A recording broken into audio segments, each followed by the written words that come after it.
everybody. This is Alan Ellman, the Blue Collar Investor, with today's option selling question of the day.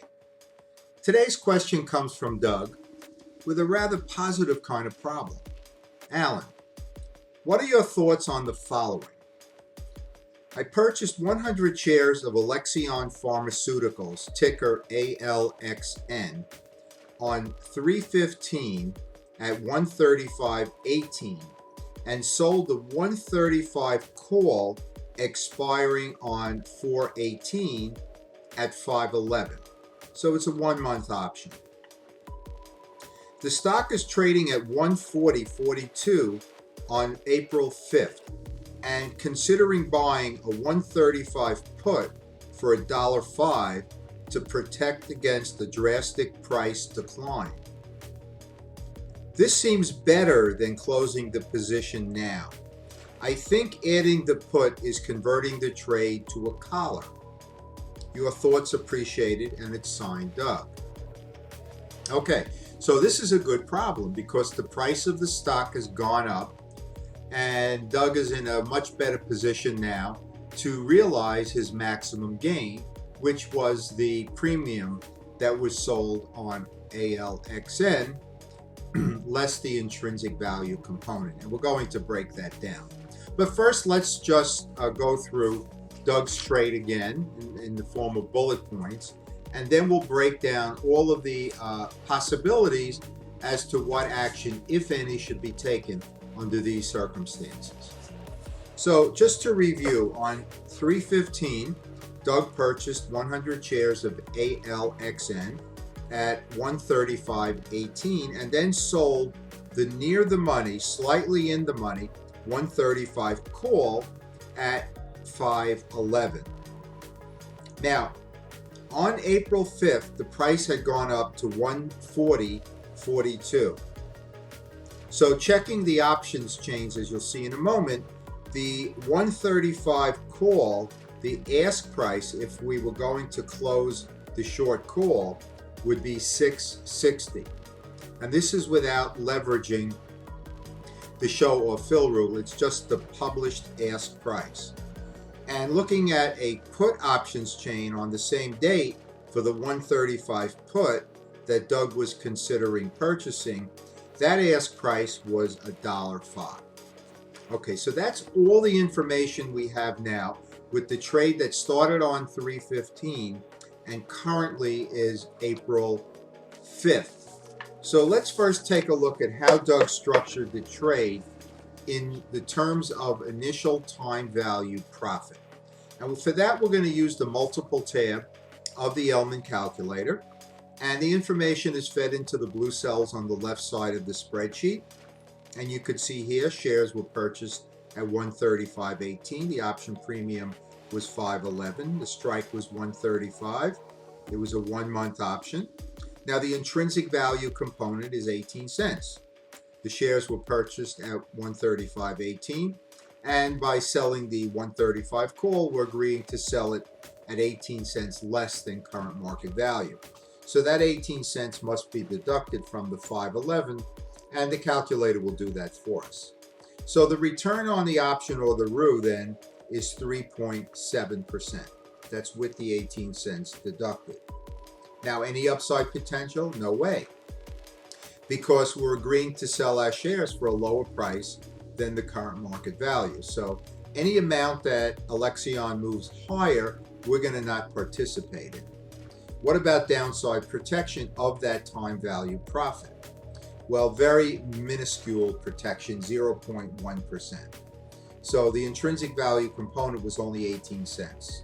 So what that means is, if Alexion drops by 18 cents or less, we will have realized our 3.7% 1-month return. So that's how the trade was initially structured. Now, what are our exit strategy or position management choices as the price of the stock goes higher, leaving the 135 call option deeper and deeper in the money? And there are 3 ways to view this, 3 things that we could do. The first one is we can add a protective put, which is what Doug is considering doing. and that would convert the covered call trade to then a collar trade. So basically a collar trade is a covered call with the addition of a protective put. Now Doug had suggested doing this at the 135 strike, which means that if the price drops lower than 135, there will be no further downside to the results of the trade. But it will cost us money to buy the put, so that has to be factored in. The second choice is to close the entire position. In my books and DVDs, I refer to this as the mid-contract unwind exit strategy. So we close the short call, we buy to close the short call, and then we sell the stock.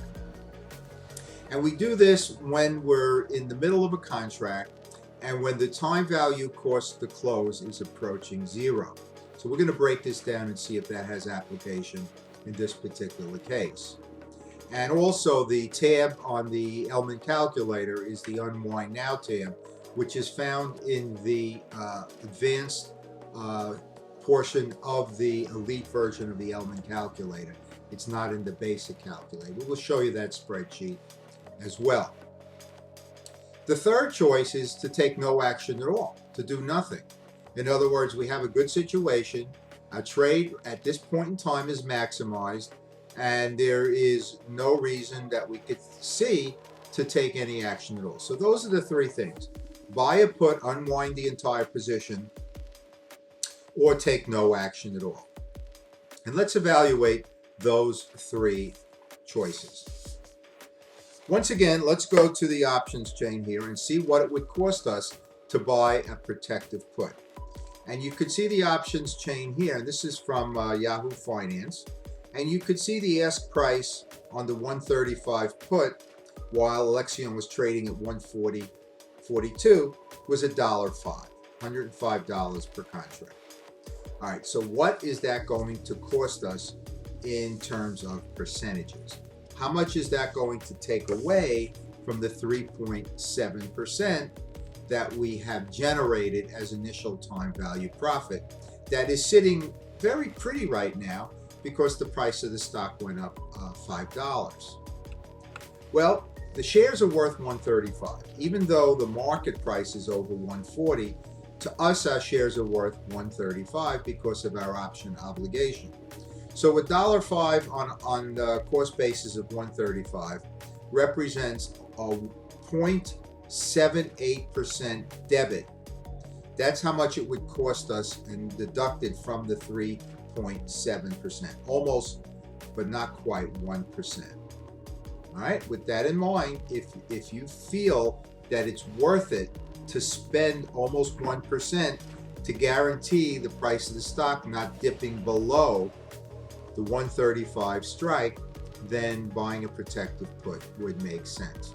You have to keep in mind the cost to do that and to determine whether or not it's worth it.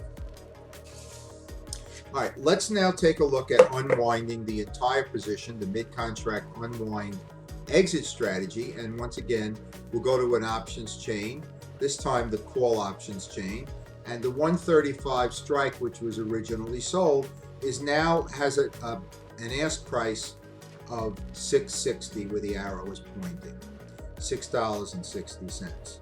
So that's the cost to close, and let's feed that into the Unwind Now tab of the Ellman Calculator to determine what the time value cost to close. Because if we close the short call, our shares are no longer worth $135, they move up to the $140.42 that the stock is currently trading at. So this next slide here shows you how we fill in the spreadsheet for the Unwind Now tab of the elite version of the Ellman Calculator. You can see here that the price of the stock is $140.42, and you can see the option price is $6.60. So once that's filled in, we look to the right side of the spreadsheet, and what do we see? Lo and behold, that the time value cost to close when factoring in the increase in share value is 0.87%, a little bit higher than the cost to buy the protective put. Almost 1%, but just a drop higher than the cost of the put. Now, of course, one advantage of this is that we're going to be getting the cash from the sale of the stock, so we'll have that cash to then reinvest over the final 2 weeks of the contract. So that would be the advantage of doing the mid-contract unwind exit strategy over buying the protective put, despite the fact that the cost is slightly higher for this second possible option. So let's summarize now the three choices and see if we can kind of make some kind of conclusion here. Well, to unwind the total position, we just went through that exercise, was nearly 1%, 0.87%. The advantage of doing that, even though we're going to lose nearly 1% of our initial time value profit, is that we will have the cash back to then reinvest over the final 2 weeks of the contract. And we say to ourselves, if we do that, can we generate about 1% more than the cost to close? In this case, can we generate 2% over the final 2 weeks of the contract? Then it would make sense to close. I'm not so sure about that, particularly since I like to use an in-the-money strike in the second aspect of the mid-contract unwind exit strategy. And this is discussed in detail in my books and DVDs. So it's a close call. Neither way, not doing it or doing it, neither way is 100%. So it's something that we could do, although it's not black and white that we must do it. All right, let's look at choice number 2, adding a protective put. Now, adding a protective put will deduct 0.78% from that 3.7% initial time value profit. Now, in this case, we don't have the cash back to reinvest, but what we're doing is we're guaranteeing about a 2%, little over 2% 1 month profit, which is pretty good. And we won't have any issues if the price of the stock should plummet well below 135. So there is a cost. The cost is nearly 1%, but also there is an elimination of risk if the price of the stock drops by more than $5 a share over the last 2 weeks of the contract. So a case can be made for, again, either way, buying the put or not buying the put. Now finally, take no action and continue to monitor. And that costs us nothing. Now, of course, we're always exposed to the risk of a gap down to below the 135. But remember, in the BCI methodology, we never ever sell an option if there's an upcoming earnings report, which is the main cause for a gap down in price. And of course, bad news can always come out. You never know when that can happen. But that's rare when it's not associated with an earnings report. So the question is, do we want to spend about 1% for the put to avoid the rare possibility of some negative news coming out prior to contract expiration? Again, there's no right or wrong. Now, these are good discussions to have because there's no outstanding one right answer to which way we should go. Buy the put, unwind the complete position, and use the cash to invest in a second position, or take no action at all. But I could tell you that if I were in this trade at this point in time, I would take no action. I would continue to monitor the trade. That doesn't mean that if the price of the stock starts dropping or starts going even higher, that I won't take some other action at some point during the last 2 weeks of this contract. But at this point in time, the 3.7% is looking pretty good. Again, it would take the price of the stock to drop by over $5 to start impacting that 3.7%. So my inclination would be to take no action at this point in time.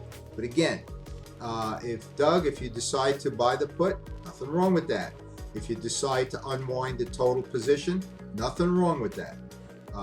So again, different strokes for different folks. It depends on your personal risk tolerance. For me, taking no action would probably be the direction I would lean to in this particular scenario. Now, before I close out, I just want to remind all of our members that this is now Ask Alan video number 160. We made them over the last number of years. I'm very proud of them. They're very popular to our members. And I just want to remind you that the entire library of Ask Alan videos is available only to our premium members on the premium member site. So what you need to do is log into the member site, scroll down, all the way down on the left side. It's below the Blue Hour webinars, underneath the basic beginners program. Scroll down to where you see Ask Alan, as you see in the screenshot here, and you can access all 160 of these Ask Alan videos. We're very, very proud of them. And we couldn't have done them without you, because you are the people that are sending me these amazing questions that can create these educational tools for all of our members. So I want to thank you for that. All right, Doug, thank you so much for sending me this great question that I could share with the BCI community. And of course, thanks to everybody out there for taking the time to watch this video. I hope you enjoyed it, and most importantly, I hope you benefit from it. Take care, everybody.